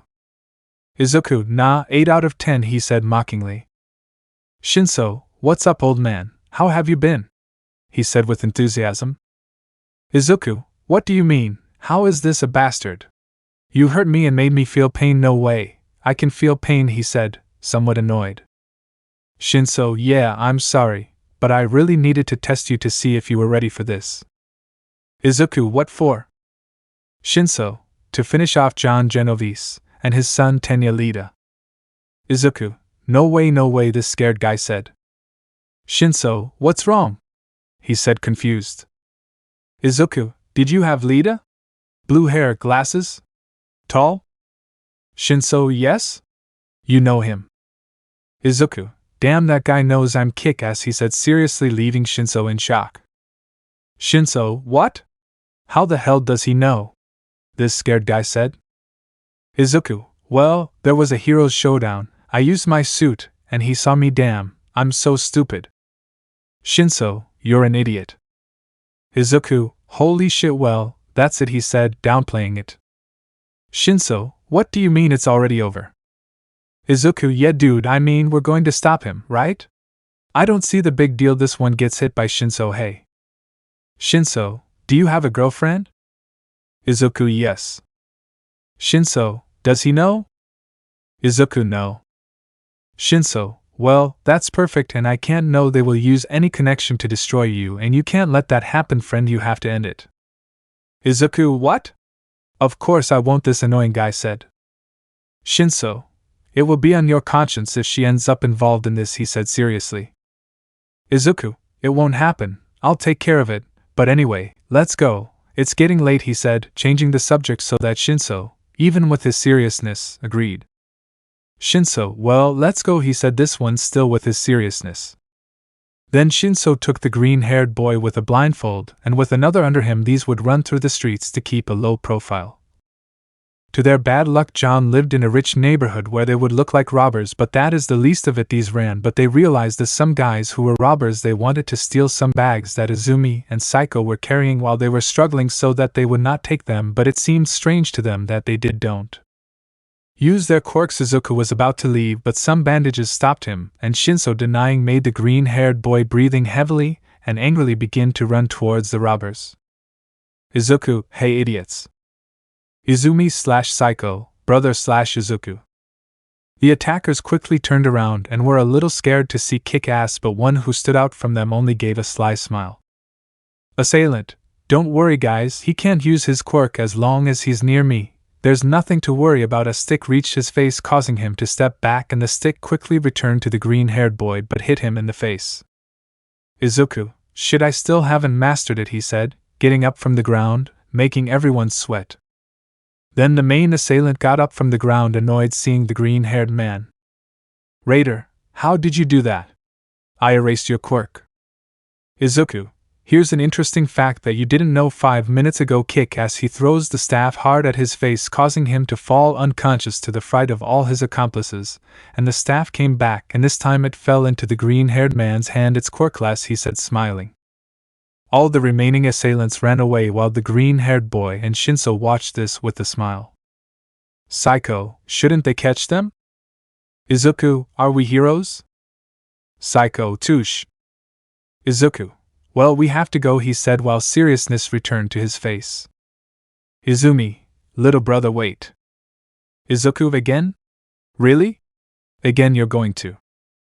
Izumi, oh my god, she said this annoyed, leaving Saiko in shock and surprising the other two boys. Saiko, hey Izumi, I don't think you should. Izumi, nothing at all, this bucker has already gotten me up to my neck with his bullshit. Let's see, asshole, according to you I'm to blame for this shit, let's see. He was a bucking baby, or do you think that as a baby I was?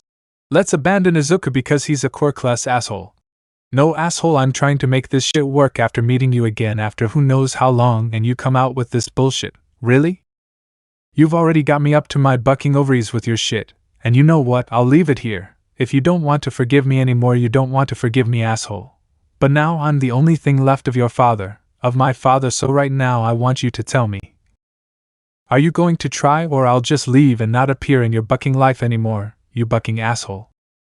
At that moment she released everything she had towards me, and for some reason I felt so bad. I felt like the guilty one. Have you seen the scolded puppies?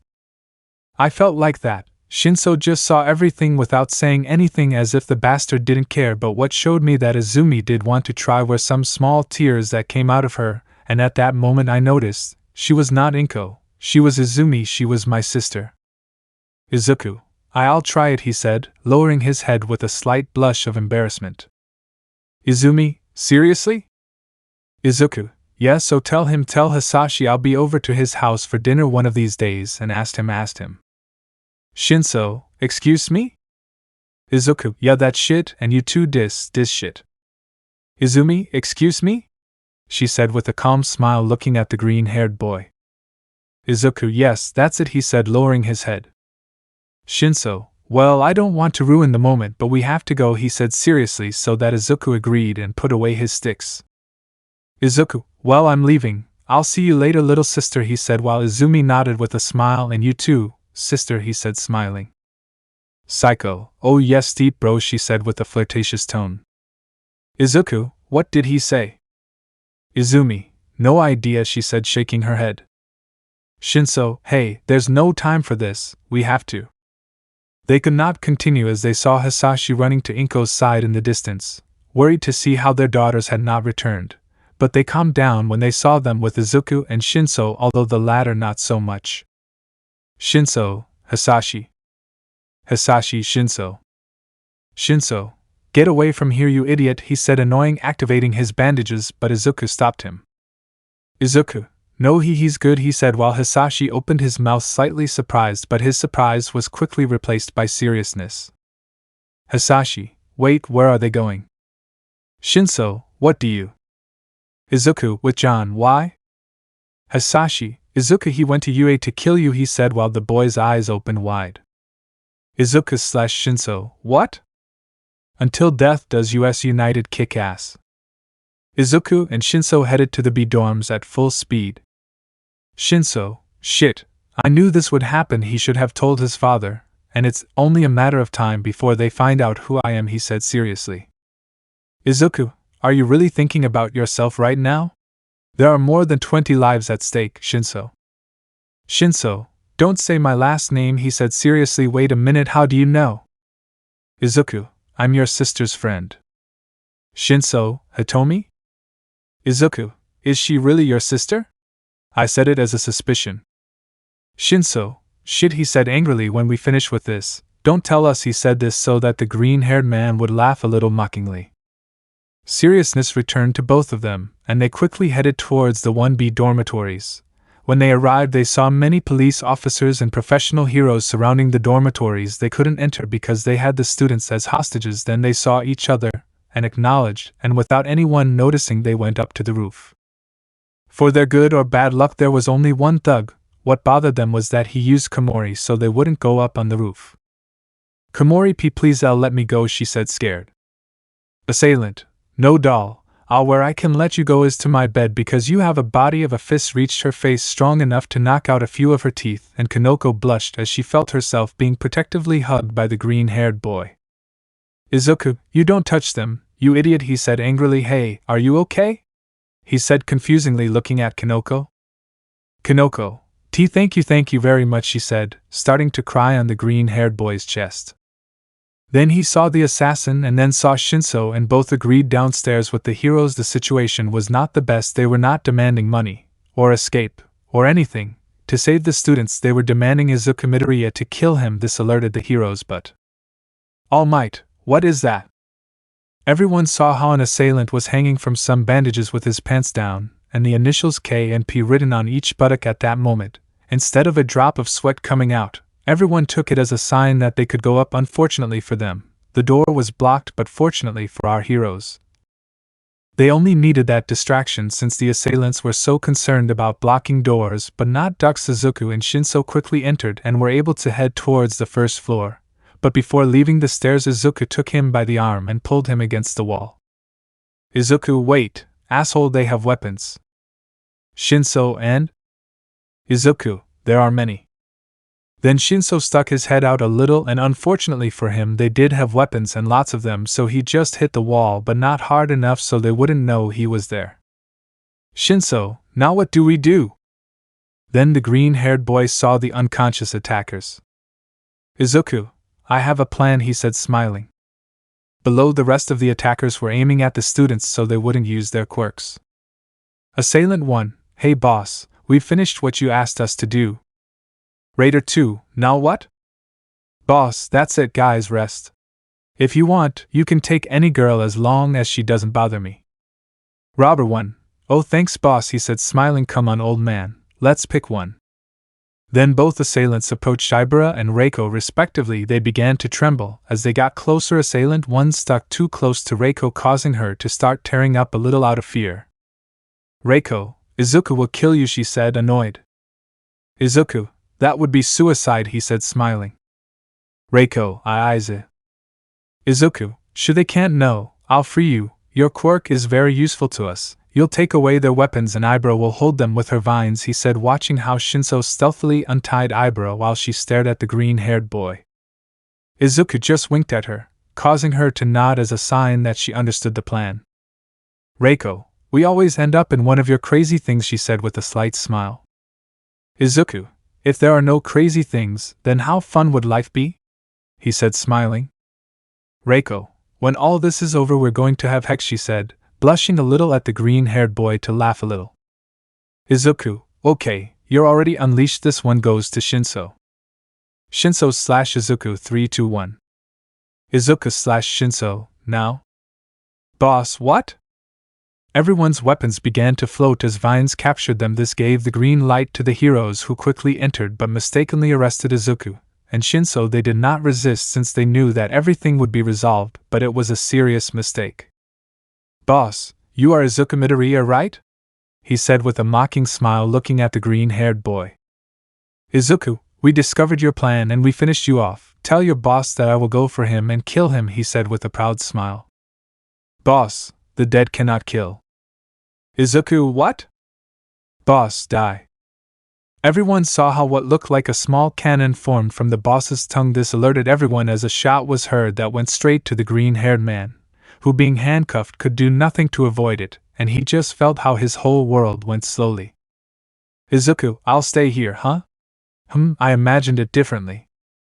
The bullet was headed towards the green-haired boy. Everyone watched in fear as they could do nothing. Yui and Ibra screamed in fear and Izuku just closed his eyes. A body fell to the ground with a bullet in his chest. When the green-haired boy opened his eyes, he felt like his whole world was coming down. "Izuku, no." "Reiko, oh shit, I feel cold. How curious. I always thought I would end up dead due to some stupidity or age. Well, it would be worse to die with cats." "Izuku, no, no, no, no, Reiko, no." Everyone watched in shock as Reiko spat blood from her mouth while a bullet was embedded in her chest straight into the heart. "Reiko, I can't breathe." "Izuku, calm down, Reiko. Everything will be okay. Please don't leave me." "Reiko, Izuku, no more. This is as far as I go. Before I go, could you kiss me?" The green-haired boy quickly lifted Reiko's head and forcefully kissed her on the lips. Not caring about the blood, everyone was crying.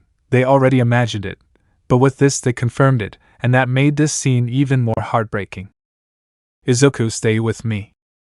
"Reiko, I can't decide that anymore. Darling, I always wanted to say that. Thank you for accepting me. Hey, I didn't die a virgin," she said with a slight smile. "Forgive me for not being able to give you that family you wanted so much." But before I left, Reiko could no longer speak. The lack of air would not let her anymore, so with her last words, "Forgive them, and I love you. I hope that in the next life we meet again, okay? Izuku, please, I don't want you to leave me." "Reiko, remember these last words. Life poses challenges for the strongest." "Izuku, no, I still want to be with you." "Reiko, and it is your duty, as the strongest, to overcome them. Kick ass, Izuku." Reiko's hand fell to the ground, as did her head in the green-haired boy's hand. The pressure on her head stopped since he couldn't lift her. "Izuku, Reiko, please, someone pick up a camera. Tell me it's a joke and I won't get angry, please." Everyone remained silent and looked down. They had nothing to say and they couldn't say anything anymore. Izuku just started to cry and tightly hugged Reiko, hiding her in his chest. "Izuku, and at night, when the stars come out, come on, say it, please say it." Everyone was crying. The green-haired boy's screams were heartbreaking, and seeing his dead partner, and the fury of not being able to do anything. "Izuku, I think of you, my love. Come on, please sing it. No, don't do this to me. You promised me to have a family. You promised to always be with me. You promised to always love me. So please, Reiko, you have to wake up." "Yui, Izuku. Izuku, quick, get an ambulance." "Ibara, Izuku. Izuku, why, you can still save her." "Monoma, she's dead, he said, approaching Reiko delicately, passing a hand over Reiko's face to close her eyes, and she never opened them again. The green-haired boy, crying, brought her closer to him, and while crying he began to caress her hair. "Izuku, she's still alive, she promised me." "Monoma, Izuku." The green-haired boy stared at Monoma, waiting for him to say something to help him, waiting for him to call an ambulance, waiting for him to say something. Monoma, seeing the green-haired boy's eyes, couldn't help but start crying, but with all the pain in his heart he had to be the frank one in this situation. "Monoma, she is dead. She is no longer here. She no longer exists. She is dead. There is no way to save her," Monoma said as he lowered his head and clenched his fists. At that moment the green-haired boy stood up from the ground and ran towards the police, who were taking away the criminal boss, but some bandages stopped him. "Aizawa, no more, you can't do anything anymore, just like we couldn't either," he said with a gloomy look as he watched the green-haired boy fall to his knees in his bandages. The green-haired boy sharpened his gaze and looked directly at the boss, who was just laughing. "Izuku, I'll kill your bucking boss, you got it. I'll kill that bucking John and his bucking son. I'll make them eat my bucking balls until they die. They're going to die. You're going to die. Did you understand? He said while his eyes cried watching the patrol leave. Bakugo and Kirishima quickly arrived upon hearing the whole commotion as they were allowed to leave only to see the green-haired boy crying. Bakugo, nerd, what's wrong? Izuku, they killed her. Bakugo. Kirishima, oh, who did they kill? Izuku, Reiko, my girlfriend. He said this while the eyes of both opened wide. The rest of the class was not so surprised, because they were already in shock and they assumed it was because of the scene they had just witnessed which ended up marking them. Izuku, they killed her. They Nant Ed Reiko, they killed the person who promised to be with me forever. They killed her because of me. Kirishima, no, that's not it.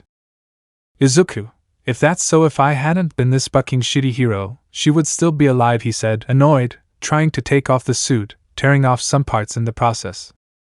Bakugo, old man. Izuku, but I will kill them. I will finish them all. Yui. Izuku, you are sons of bitches. The day was rainy. The entire UA was gathered. 2 men were crying at the grave that was being buried, and Izuku alone approached them, and they noticed his presence. Mrs. Yanagi, are you Izuku? The green-haired boy only began to cry harder. Reiko had told her parents about him. He hugged both men tightly, and they also hugged him back. Izuku, forgive me, this is all my damn fault. Mr. Yanagi, no kid, it's not your fault. You know Reiko since her childhood was someone marginalized because of her way of being and her quirks. She had no friends and never had a boyfriend. That's why the day she told us about you I was so excited and so happy. We set up a dinner at my house to meet you, but because of the given circumstances, no. I'm not straying from the subject. What I want to get to is thank you for making her so happy in her last moments. Seriously, he said. He began to cry while hugging the green-haired man. Izuku, Reiko, I want her back, he said. He began to cry harder while with this same gesture he hugged the gentleman. Mrs. Yanagi, so do we, but we can't do anything now. She gave her life for you and now you have to live it for her. Do you promise us? She said, beginning to caress the green-haired boy's hair. The green-haired boy nodded vigorously. His companions began to sing their farewell song. Some cried, others more. Yui cried as she watched the green-haired boy. Now it would no longer be a competition for his love. Now it would be her doing everything she could to make him happy. Yui, and I will do it for you and for him. It's a promise, she said, looking at the sky while nodding confidently.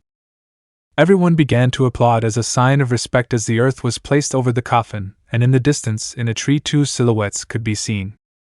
Did I make him happy? Yes, thank you for giving my son that happiness.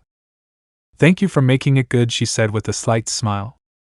Please, Reiko, call me father-in-law now. Come on, we still have a long way to go. I'll show you a photo of him when he was little, he said as the silhouettes of both disappeared, but before doing so Reiko blew a kiss with her hand to the person who for some reason had seen her. Izuku, I will miss you, but I know that not even death will separate us, because what it will do is that it will unite us, and I will be living my life always remembering you until death unites us, he said into the microphone that was in front of the tombstone they were placing. Team Kick-Ass. The arrival at the dorms was tense. No one dared to talk to the green-haired boy. They didn't even know what to say to him. Everyone saw how he began to rub his eyes, and what he did they feel worse was seeing how the tears began to fall, and his sobs became more noticeable. Yui. Izuku. Izuku, she supported me when no one else did, he said while everyone remained silent. She helped me get out of that darkness that formed around me for so long. I'm not blaming you. But the day that happened, he said looking at Yui while she lowered her head, she was the first and only one who came to me to comfort me. I liked her, so she liked me. We became a couple, and she promised me a family. But why? Ibara, it wasn't your fault. Izuku, yes it was. Tell me, would any of this have happened if I had been Kick-Ass? Monoma, well no, but... Izuku, exactly, no. I killed her. I was responsible for her death. I was the son of a bitch, he said, annoyed as he began to hit himself everywhere, and in pain he fell to the ground while the tears did not stop falling. Why is this happening? Why is it happening to me? Why does life hate me? Is it God who hates me? He said, seeing how Ibara began to quickly deny. Ibara, God doesn't hate anyone. I don't know, she said as she began to cry, sharing the green-haired boy's pain, and quickly hugged him. I'm sorry, Izuku, I really miss her too. But she wouldn't want to see you like this. She wouldn't want to see you on the ground, remember her last words. Izuku, it is my duty to overcome adversity as the strongest. Ibra. Like Kick, as she said, smiling as she joined her forehead with the green-haired boys, she felt her tears running down both eyes. Izuku, I don't want this. Yui, nobody wants it, but that's how it was, and now more than ever you must be strong for her, she said, hugging the green-haired boy tightly. Izuku, yeah, maybe you're right. Tetsu, that's how you talk, old man, and what will you do now? Izuku, one last job as Kick-Ass, but for that I'll need a little help. Give me my phone, he said while Monoma nodded and took the green-haired boy's phone to throw it to him so he could catch it. Okay, but I just want to ask you, will you support me in this? It will be a dangerous mission, where I will need a maximum of 5 people from this place, but I need you to even be willing to die in this battle. The atmosphere was silent for a while. No one said anything until Yui, I will go, she said determinedly. Monoma, I think my participation is more than obvious, he said smiling. Tetsu, revenge is not good, but this son of a bitch deserves it, he said turning into metal. Ibara, I will go with you, I will support you in everything, she said smiling. Izuku, thanks guys, this means a lot to me. And Reiko, he said as he got up from the ground and slowly crossed himself. Someone's missing, who wants to go? Kendo, I shouldn't get involved in this, but since, he said smiling as he bumped his fist with the green-haired boys. Izuku, okay, everything is ready, he knows we will go, so for the last time I say to you, are you willing to die in battle? Ibara, death has an ambiguous meaning, it will come to us anyway, so even if it happens so sooner it won't change anything. Does that answer your question? She said smiling. Izuku, yes, go get ready and put something on so you won't be discovered. I'll talk to the other 3 friends who will help me. Go get ready now. But no one continued as the doors were heard being opened. Izumi, I'll go too. Everyone saw how Izumi entered through the doors and approached the green-haired boy. Many were scared, thinking that there would be another fight, but they were surprised to see how they hugged each other. Izumi, I'm sorry, little brother. Izuku, it's okay, Izumi, I'll take him little by little, he said smiling, but his seriousness returned from one moment to the next. But are you sure you want to go? Izumi, paying respect to the person who made my brother happy is what I must do, she said with a determined smile. Izuku, thanks Izumi, well, I'll go talk to the rest. You should. She extends a black suit. Forget it, you come prepared. Well, wait for me here, he said, so that Izumi agreed, and the green-haired boy simply ran out of the bedrooms. 20 minutes passed, and everyone was ready. In the distance they saw how the green-haired man came accompanied by 3 people, which were Kirishima, Shoto, and Bakugo. The 3 strongest of 1A, but to their amazement someone came down swinging through the building with some bandages. This was Shinso, whom the green-haired man had called, telling him about his plan. These arrived and got together. They drew up their plan and everything was ready. There were no more inconsistencies. There were no more failures. It was just them and the luck of returning alive. These were about to leave, but one last time. Izuku, I ask you, are you sure you want to do this? Kirishima, you know that wherever you go we follow you. Idiot, he said this so that Bakugo would nod.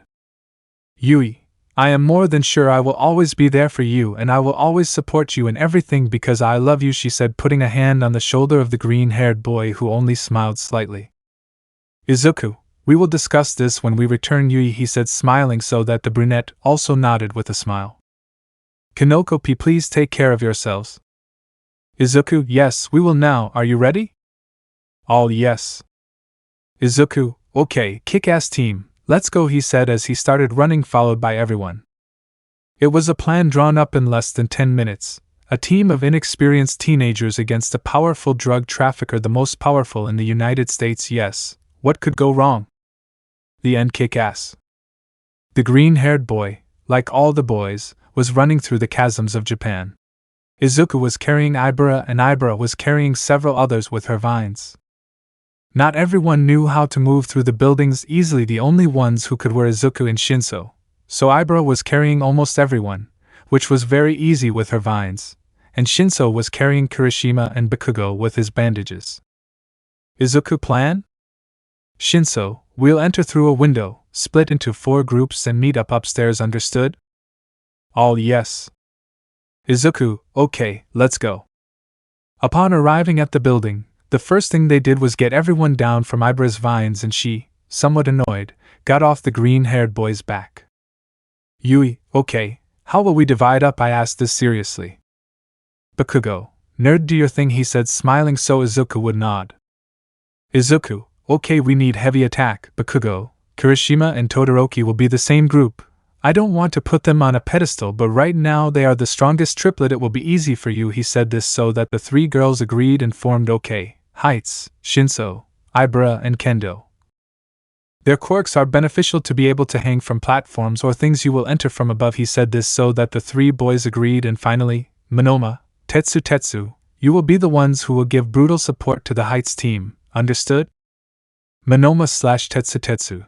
Yes, they both said with a military salute. Izuku, okay, lastly, Yui Izumi and I will go head on, he said seriously so that both girls agreed. Okay, I just want to tell you that if anything happens you were the best friends I could ask for, he said, extending his fist towards Bakugo and Kirishima. Bakugo, you know ours is also a nerd. Kirishima, thank you for giving me that motivation to be a hero, he said, this one hitting him just like Bakugo. Izuku, okay, let's go. In the building. John, let's see, I need you to tell me please if my son has arrived yet, he asked over the radio, somewhat irritated. Yes, sir, he is training right now. Listen, sir, to be honest, your son is They are of a bitch. John, what did you say? Izuku, you're a son of a bitch. John, oh Lord Midoriya, I should tell you, kick-ass, you bucking bastard, said this annoying guy. Izuku, you can call me dad if you want. I just came to warn you, your death and that of your son will not be happy at all. I hope you are a good drug dealer and stay at your desk while we defeat your dirty dogs to get to you, understood? Kick-ass out. The sound of a bullet rang out. This was the green-haired guy shooting at the radio. Yui, was it safe to tell him we were here? I asked this seriously. Izumi, don't you think you were a little bored? Izuku, no, that son of a bitch must feel the despair of death coming. I want him to feel the same thing that Reiko felt, but intensified 1,000 times more. Now let's go, he said seriously to start running. They ran through the corridors of the large building but quickly turned back. Dodging a shot that was coming straight towards the green-haired man's face, they pressed themselves against the wall, now knowing that in the corridor next to it there were already armed men. Izumi, okay, what's the plan? Yui, if maybe we could. Izuku, it's free, he shouted from the other side of the hallway. Izumi/Yui, what? They said these in shock.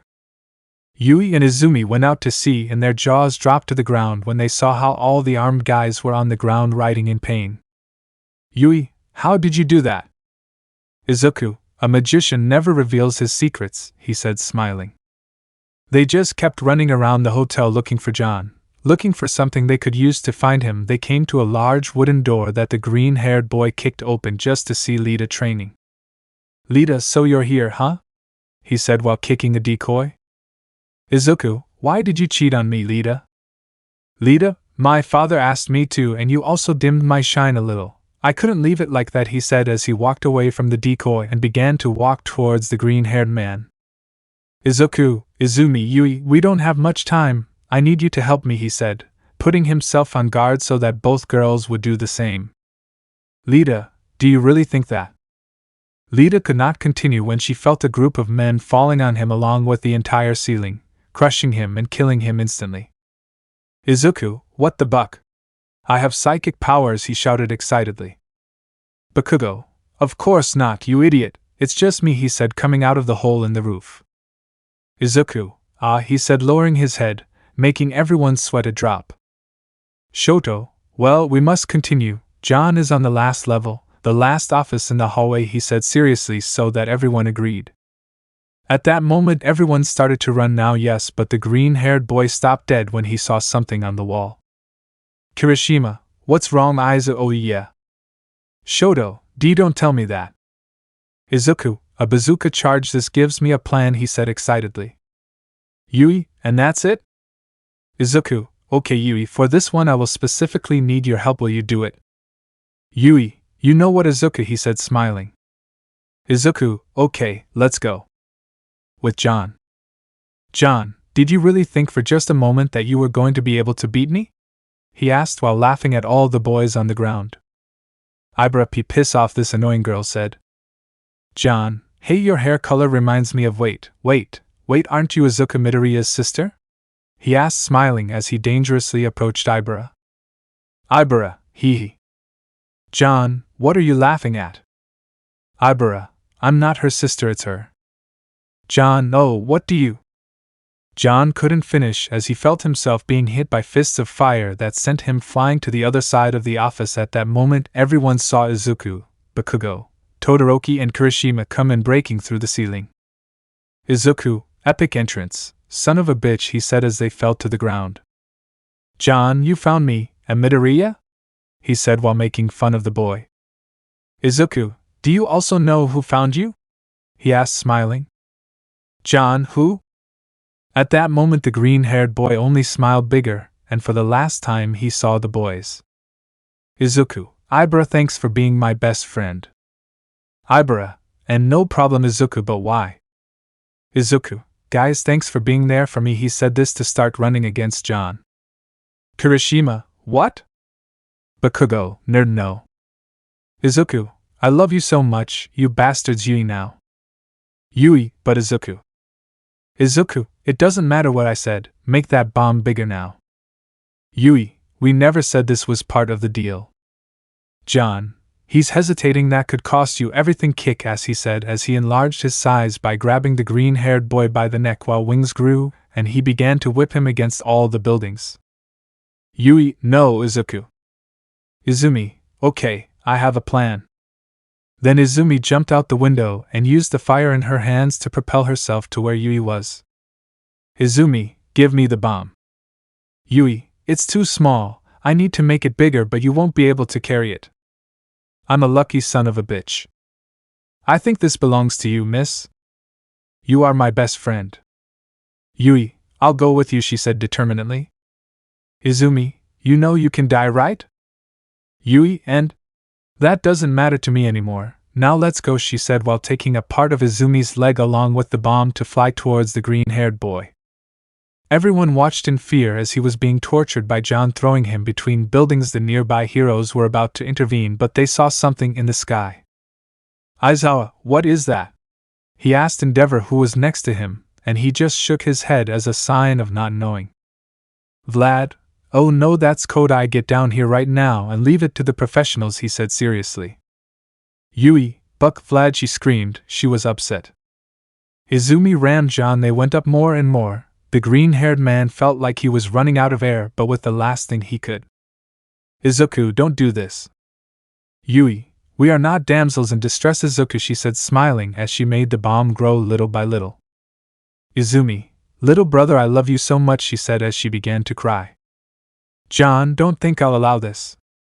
John was about to leave the beech forest, but he felt how he was taken with more force. Izuku, I'm about to show my ultimate feat to society.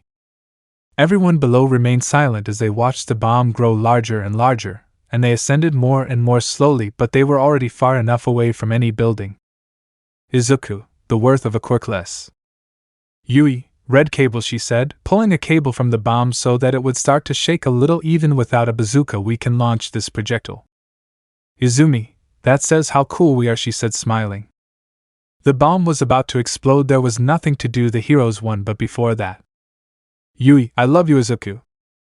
Izuku, me too, Yui. Reiko, I love you too, so wherever you are don't be jealous. I don't want you to hit me when I get there. Bakugo, and no nerd. A huge explosion was witnessed in the sky. Everyone saw John flying towards the ground, but he was not the only one. The bodies of the three boys also fell towards it at an overwhelming speed, leaving a large crater when falling. Vlad and O.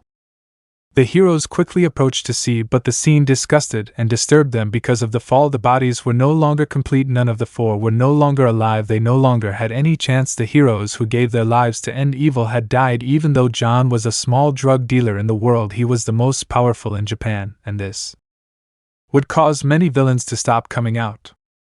And yes, that was the story of how I became not only the #1 hero but the #1 ass kicker. Yes, I am kick-ass in this.